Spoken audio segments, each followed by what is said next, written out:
Bonjour et bienvenue à la capsule de présentation de la ressource numérique et du média. Alors, qu'est-ce qui est du média? Ce sont plus de 800 animations et vidéos qui sont classées soit par thème ou bien selon le programme enseigné.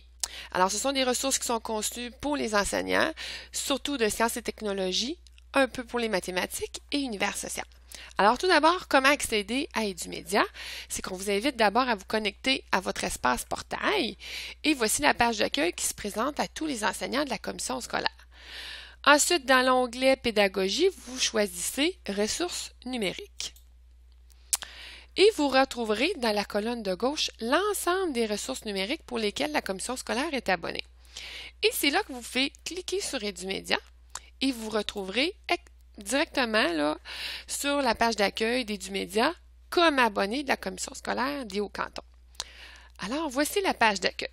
Alors, comment procéder si je souhaite exploiter une animation en classe?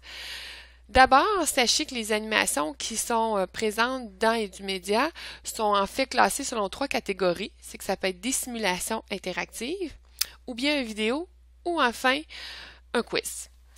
Alors voilà, vous avez le choix soit d'y aller selon les sciences d'ordre général, donc sciences de la vie, de la terre, chimie, physique, etc. Ou bien vous pouvez aussi utiliser le moteur de recherche. Et si vous souhaitez voir ce qui existe, exemple pour le corps humain, vous pourriez simplement taper corps humain et voir qu'est-ce qui existe dans la ressource Edumédia. Et là, vous voyez l'ensemble des vignettes cliquables qui sont recensées en lien avec le thème corps humain. Alors, ça permettrait de voir là, ce que vous pourriez exploiter en classe. Sinon, si vous souhaitez plutôt faire une recherche par programme, c'est possible également. Alors, vous avez ici le bouton par programme. Vous avez ici à choisir selon quel pays francophone. Alors, le pays Canada, au Québec, au secondaire, en sciences et technologies, et vous avez un classement là, selon le niveau enseigné. Alors, si je suis en première, deuxième, secondaire, je choisirais premier cycle. Et vous avez nos 4 univers, donc matériel, vivant, terre et espace et technologique. Si je souhaite voir est-ce que j'ai quelque chose au niveau des objets techniques, est-ce que je pourrais peut-être là, simuler là, le fonctionnement d'un objet, je vais aller voir ce qui existe dans l'univers technologique, dans l'ingénierie mécanique. Et voilà, j'ai ici repéré des mécanismes de transmission de mouvement dans des objets techniques. Alors, je vais aller voir qu'est-ce qui existe comme animation. Et voilà ce qui se présente. Alors ici, je pourrais dire, ah, tiens, fonctionnement du vélo. Hein, c'est un objet technique qu'on exploite là, régulièrement au premier cycle. Et pourquoi pas le rendre plus dynamique, outre apporter le vélo en salle de classe? Alors voici ce qui se présente. Alors vous avez le titre de l'animation. Vous voyez, bon, ce qui semble être exploité ici, mais c'est pas toujours très clair de toute évidence. Alors vous avez toujours un résumé qui se retrouve plus bas, sous l'animation, et qui, à l'occasion, peut vous donner une brève capsule historique, donc d'où vient, là, en fait, là, la bicyclette, là, quel a été son ancêtre et tout ça, et la date de son invention. Et ça vous explique surtout comment exploiter l'animation, en fait, comment on l'utilise. Alors ici, on dit qu'on peut cliquer soit sur le plateau ou sur le pignon pour modifier le nombre de dents et faire tourner les pédales ou contrôler la cadence à l'aide du curseur glissant. Alors ça, c'est toujours intéressant d'aller voir parce que des fois, ça peut être assez instinctif, des fois, ça l'est moins.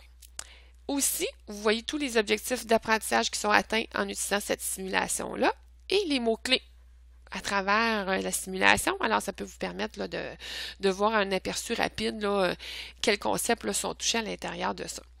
Et enfin, si vous souhaitez profiter de l'opportunité pour aller plus loin et vos élèves ont l'air plus intéressés ou se questionnent plus, bon, on vous en donne des fois un peu plus aussi. Alors, c'est sûr que là, on vient parler de braquet, qui n'est pas nécessairement là, un concept là, à voir au premier cycle, mais vous pouvez quand même là, aller plus loin là, avec ce qui est présenté ici. Alors, si je reviens à ma simulation, c'est qu'on m'explique ici que j'ai un plateau avant de 40 ans, un pignon arrière de 12 ans, ce qui donne un rapport de 3.3 ou un braquet. Et là, si je décide que je fais aller la cadence, donc j'avance, je pourrais dire je vais à un 60 tours minute, mais là, j'ai mon petit bonhomme qui a l'air, somme toute, assez content. Ça n'a pas l'air facile non plus parce qu'il va à une vitesse de environ là, 26, là, 28 km/h. Alors, si je vois que ça a l'air un peu forçant, je pourrais voir, bon, qu'est-ce qui se passe si je l'amène en descente? Ben là, c'est sûr que la cadence, elle vient d'accélérer. Si je l'amène en montée, oh là, ça devient pas mal plus difficile pour maintenir la même vitesse. Et là, c'est là qu'on pourrait questionner les élèves. Qu'est-ce que je pourrais faire pour que l'effort soit moins difficile, pour que la montée soit plus facile et tout? Alors là, la première option, ça pourrait dire, ben, je diminue mon plateau avant. Et là, on voit ce que ça donne là, comme effet sur la cadence ou sur la vitesse. On pourrait aussi dire, bon, tiens, je vais voir ce que ça donne si j'augmente là, mon pignon arrière. Et on peut simuler, en fait, là, ce que ça donne là, un peu dans la vie réelle. Enfin, si vous dites, bon, ça m'intéresse, j'ai le goût de l'exploiter sur mon TNI, vous avez des petits outils ici dans le coin supérieur droit là, qui s'offrent à vous. Alors, un des plus intéressants, c'est l'option plein écran. Alors, vous pouvez passer en mode plein écran là, pour pouvoir exploiter là, cette simulation-là sur votre TNI.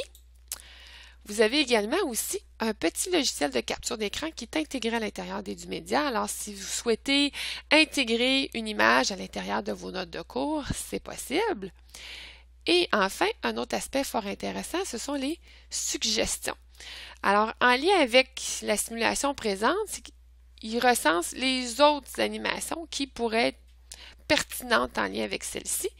Et si on fait juste passer le curseur dessus, bien là, on voit, je pourrais aller voir l'animation sur les poulies, strictement sur les engrenages, le plat incliné, ou bien, j'ai un quiz vélo. Alors, on pourrait profiter de l'occasion et dire, tiens, on va y voir si les élèves ont bien intégré les connaissances en lien avec tout ça. Et voici ce qui se présente ici. Alors là, vous pouvez quand même aller lire le résumé, les objectifs d'apprentissage et faire le quiz soit en grand groupe ou individuellement par élève. Et là, vous remarquez qu'ici, que ça semble être simplement de l'identification. Alors ici, est-ce une roue directionnelle ou une roue motrice? Tiens, choisissez roue motrice et vous avez une rétroaction immédiate. Alors, vous savez si vous avez la bonne réponse ou pas. Ce qui peut être intéressant aussi d'exploiter une animation et du média en salle de classe, c'est que si vous remarquez, il n'y a aucun son. Alors, chaque animation ou chaque vidéo est dépourvue de son. Alors, c'est vous qui en faites maître de votre discours pédagogique. Alors, c'est vous qui choisissez en fait de sonoriser l'animation à travers l'exploitation que vous en faites dans votre classe. Un autre aspect fort intéressant aussi du média, c'est que vous pouvez aller télécharger l'animation et pouvoir l'enregistrer localement là, sur votre poste de travail. Alors ça permet d'accéder à l'animation sans que votre classe là, soit connectée là, sur Internet. Alors voilà, ça présente en fait l'ensemble des outils là, présents là, à l'intérieur d'Edumedia. Alors voilà, je vous remercie beaucoup.